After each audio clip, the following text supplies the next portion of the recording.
lost a valuable member of the nuclear team.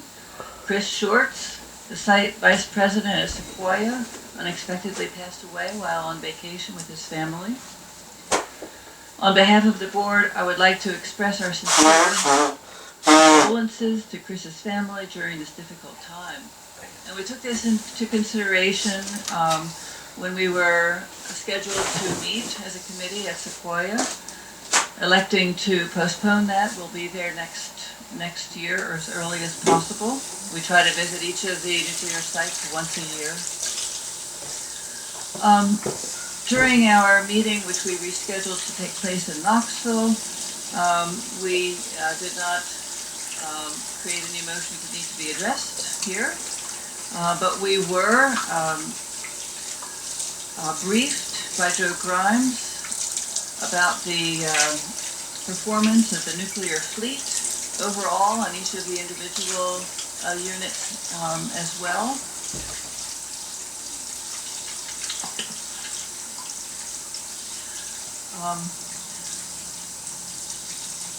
I'd like to acknowledge the nuclear team and congratulate them on the successful integration of the second nuclear unit at Watts Bar into fleet operations. Mike Skaggs is going to give us a presentation on a new role that's led to this initiative, and I'd like to ask Mike to come up and give a few updates on the Watts Bar Unit 2 project. And while he's making his way to the podium, I want once again to congratulate Mike and the team on, as Pete Messias said, a very big win. And continue in an off-scripted comment to note, for those who may not be aware, this unit and the one previously completed by TVA represent the last two successfully completed nuclear units in the United States. And what's notable in particular about that is that these were completed by a public entity. We're very proud of you and your team, Mike. So with that, please go ahead and make your presentation. Thank you. Thank you. Well, with that, there was quite a few people that helped and supported that project, and that's what we're here today to celebrate. So I do appreciate the opportunity to talk about Watts Bar 2 and recap the accomplishments that the team has put into place with bringing on Watts Bar 2 into performance, delivering the nation's first nuclear generation of the 21st century the right way, adding over 1,150 megawatts of carbon-free power to help meet our energy needs for our 9 million customers. So I thought it'd be appropriate before we get started and talk too much. We have a very well done video that portrays and highlights many of the employees that helped bring that project to a completion.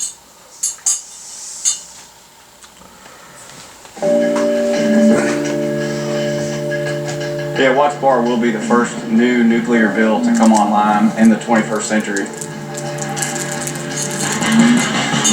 The momentum is building. Hey, this thing is about to get done. As the employees here and the people of Tennessee Valley are extremely proud of it. And the craftsmen that work on this equipment and do this every day are extremely proud of it.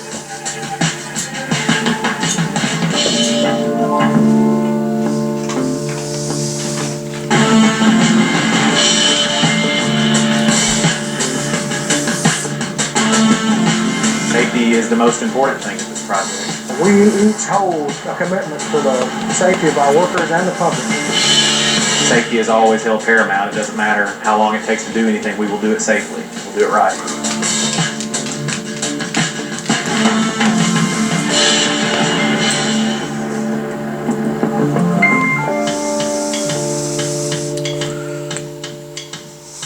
Me and my family, we live within 35 miles of this plant. Everything that we do, the end goal is the health and safety of the public. And I feel that doing everything correctly ensures the safety of my family and all the people around me. High quality means that I know that we're going out and we are testing it properly and making sure that it's operating properly. We we have teams of people who are validating that the correct tests are being done. Being part of the first startup since Watts Bar Unit 1 started up was pretty exciting. A lot of people have built these things, you know, over the last 50, 60 years, but nobody's done it in this millennium. Nobody started one in this millennium. Building the newest and latest and greatest, I guess, nuclear plant in the 21st century, I mean, it's pretty neat. We're building a reliable power generation source that's going to operate for a long time, and it's going to power a lot of homes. It's a very complex system, and I know for the crew, we put a lot of time and effort in, and we had good lines of communication to make sure that we had everybody in the correct place at the correct time to ensure a successful reactor startup. And I think what it means for us as a nation, it means that we are capable of doing this when a lot of people and critics say we can't. When somebody walks over to the wall and flips a switch, they won't think, is this light going to come on? It's going to come on because we have reliable generation. It's been really important for TVA to get this Unit 2 running. You know, it's a great power source for the Valley. It's a clean, safe energy, and it's really big for the nuclear industry as well. It makes me feel very proud to be a part of a project that has as one of its logos built for the people of the United States. It's really an enjoyment to complete a job and know you've done it right the first time.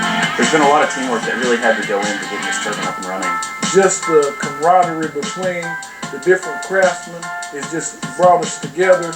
I think it's close and made us a better team. The first one in the 21st century, it just makes it even better. You know, we're putting a lot of hard work getting Unit 2 up and running. It's a sense of pride knowing that we've brought the unit up. There's a feel of excitement. This is something we've all been waiting for a long time.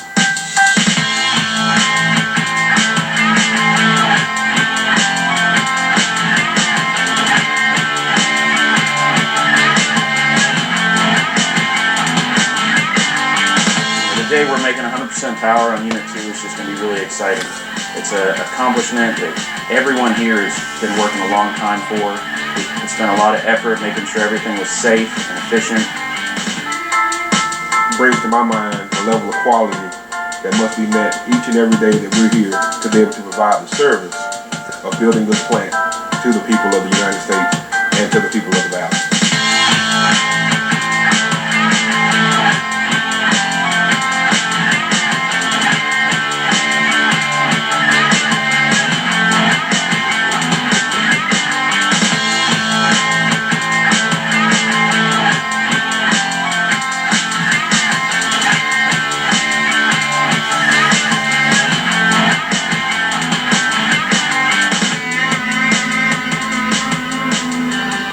So very good video, and it's great to see that picture on the slide there with the water vapor coming out of both the cooling towers for both Unit 1 and Unit 2.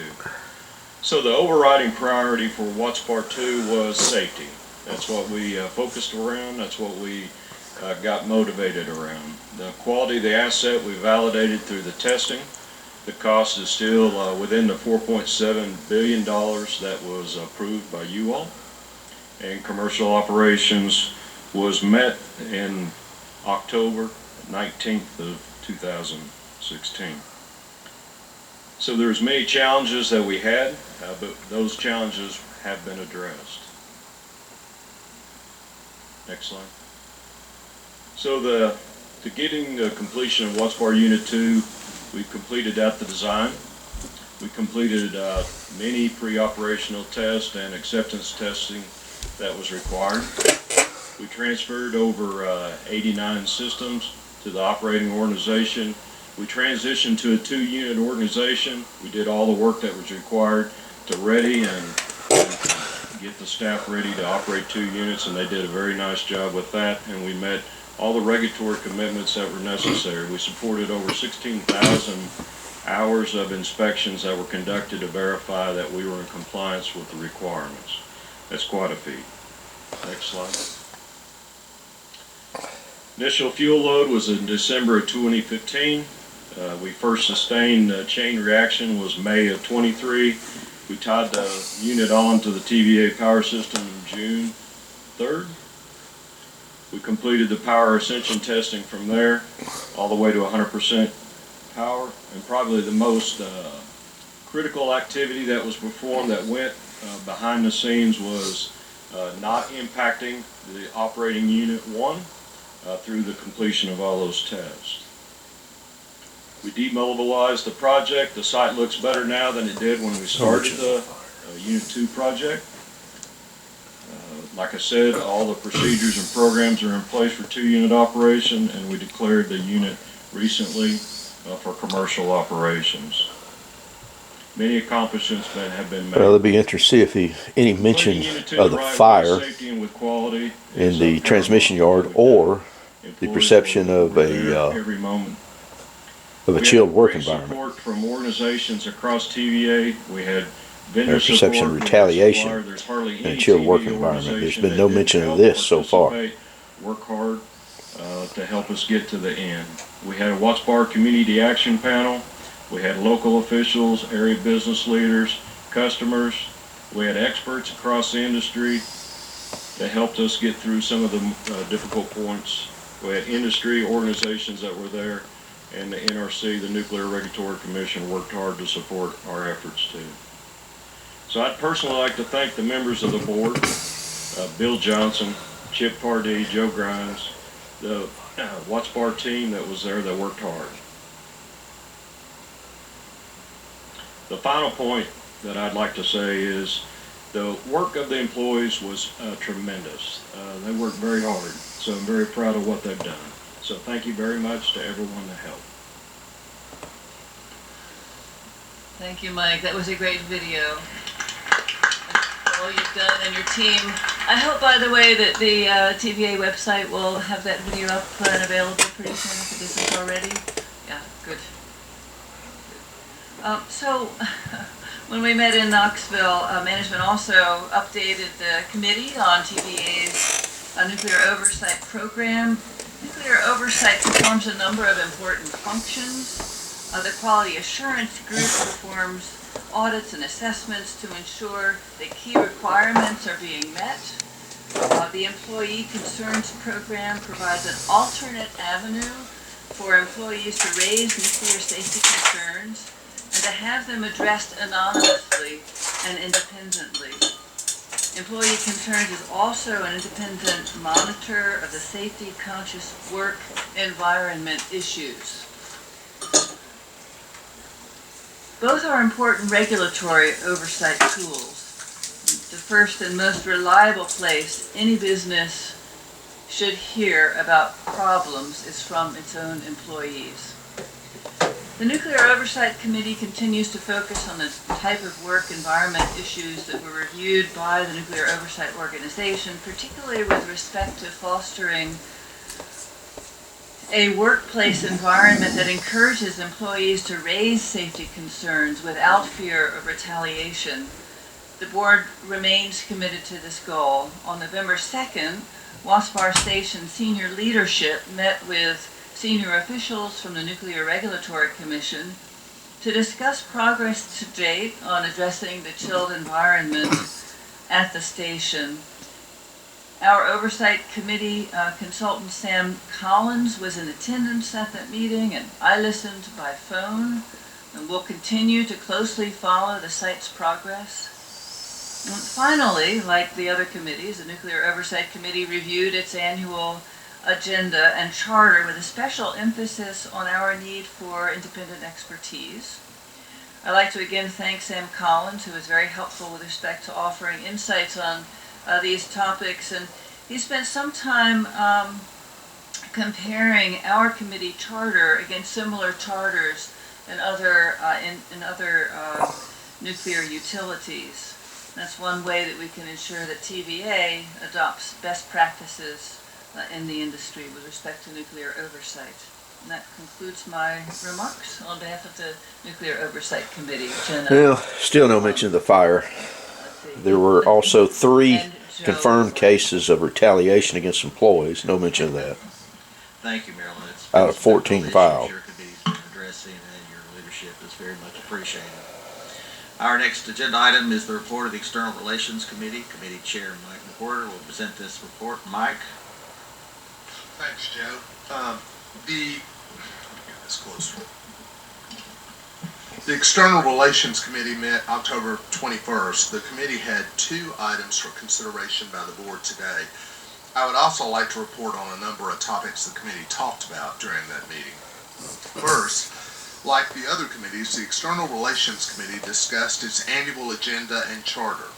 The discussion was productive, and we determined that a minor clarification to our charter is needed to more precisely capture the policies and strategies that we work on.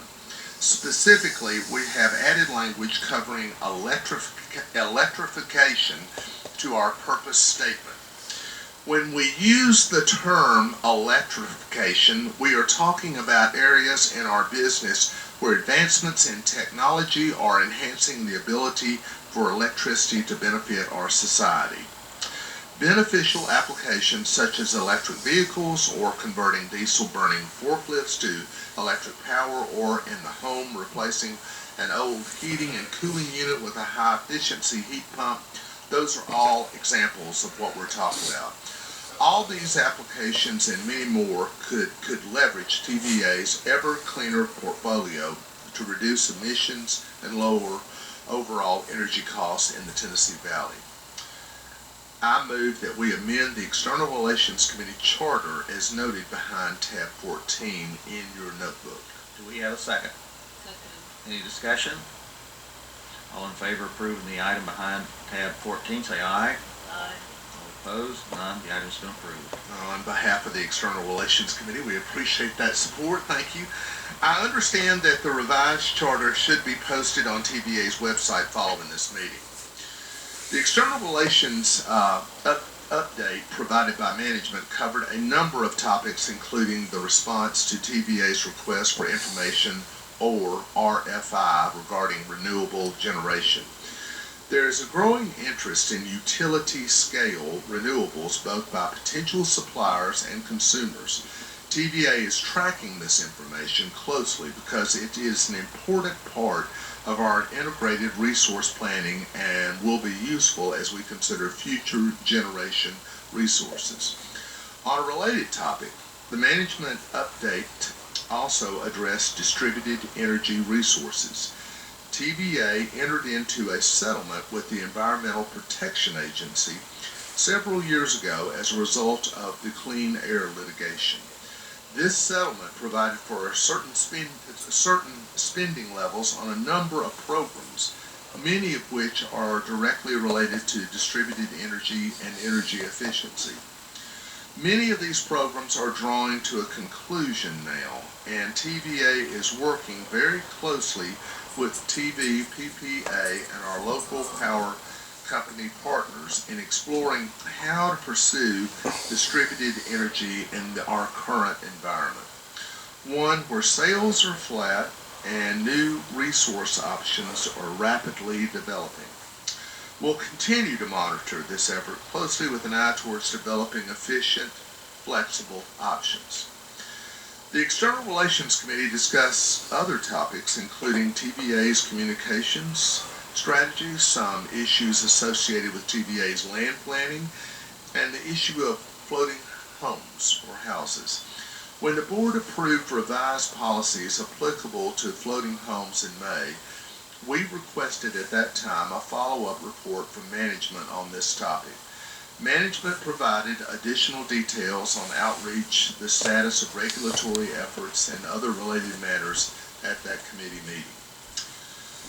Finally, Director Brown asked that the committee to consider another topic raised in a previous listening session, and which is TVA's membership in external organizations. The committee had a discussion with management about how to address this topic, and we asked management to draft a potential board practice on external memberships. Obviously, membership in various trade organizations benefits TVA, and we encourage TVA to be members of organizations that will aid TVA in meeting its obligations to the people we serve. The practice would include a policy statement that TVA does not actively fund or lobbying activities by these external entities. The committee has considered the draft practice on external memberships and the draft practice on external membership and recommends its adoption. Like our charter revisions, the practice will be available for public review on the website. And Mr. Chairman, I move we adopt the board practice on external memberships located behind tab 15 in your notebook. Do we have a second? Any discussion?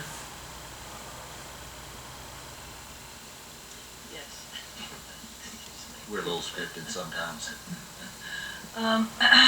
Joe, I'd like to make a few comments about this topic.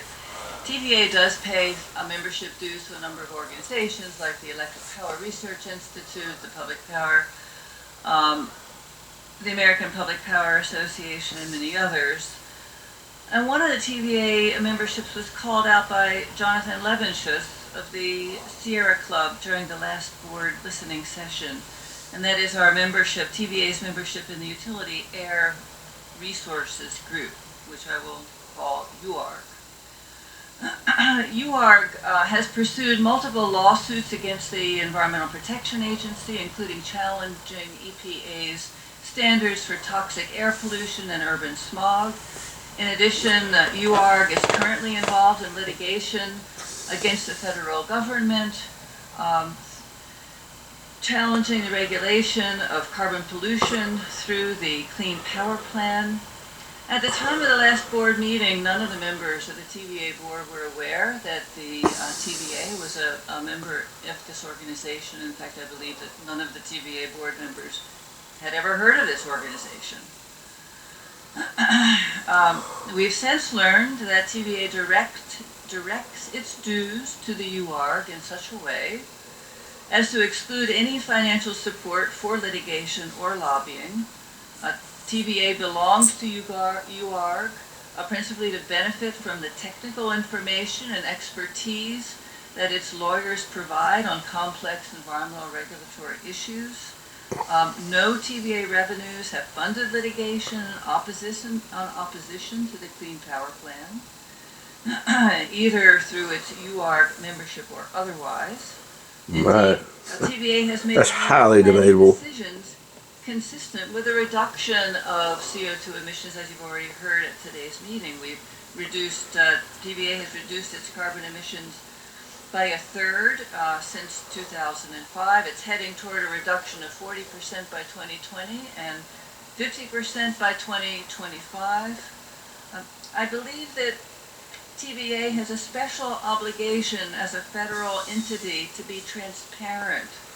That transparency has been a cornerstone of how we've operated, for instance, with the integrated resource planning process and many other activities we engage in. As a result, I asked the board and management to maintain a public website we keep it up to date, to list its memberships in utility trade organizations. My colleagues on the board, I appreciate, were open to this suggestion and we worked on a plan for implementing it. So we will soon have a membership posted on TVA's website. I have been promised by the end of the year.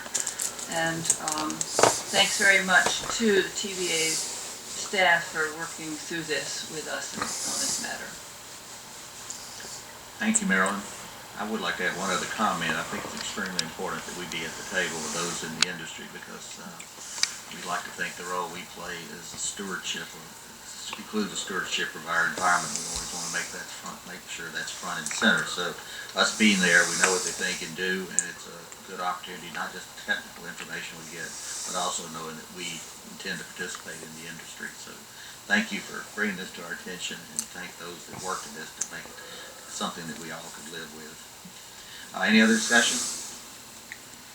All in favor of approving the item behind tab 15, say aye. Opposed? None. Item's been approved. Marilyn, I again want to thank you for bringing this to our attention. As chairman of this committee, I can tell you we had a really robust discussion about this issue, and we are certainly not trying to micromanage and tell staff what committees or organizations they can be in if they cannot or should not be in. But but we did think that we should set some guidelines, and I believe this helped do that. And it gives you staff a little more comfort that you've got support of the board, and the board got a little more comfort that we know exactly what we're participating in. So Marilyn, thank you. This was a big issue and deserved a great deal of discussion, and thank you for bringing that forward. So, Mr. Chairman, that's the end of my comments. Thank you. Thank you, Mike. That concludes our committee reports and our other business. I would like to thank those that bring this together. It may look like we pull it all ourselves together. Truthfully, there are a lot of people behind the scenes. Well, name a few. I'll never get them all right, but please understand this is just a representative group. Mary Margaret, Rebecca, Sherry, Jeff, Andy, Janet and her team, Todd and our law enforcement people, and of course those over here to the right, our signers who communicate with those that are not otherwise able to hear. As I mentioned after the comments by Richard, Mike, Pete, and I are awaiting reconfirmation. As some of you may have noticed in the news on Tuesday, we elected someone. It's not of the same party as the president that nominated us, and as we know, we were confirmed. All of us were nominated in July. It's a little more difficult when you have a party that changes over. When you're after the election cycle, it's more difficult to get reconfirmed. As a result, there's a reasonable chance that at least 3 of us will not be back, and this may be our last meeting. There being no further business and with no objections from my colleagues, the meeting is adjourned.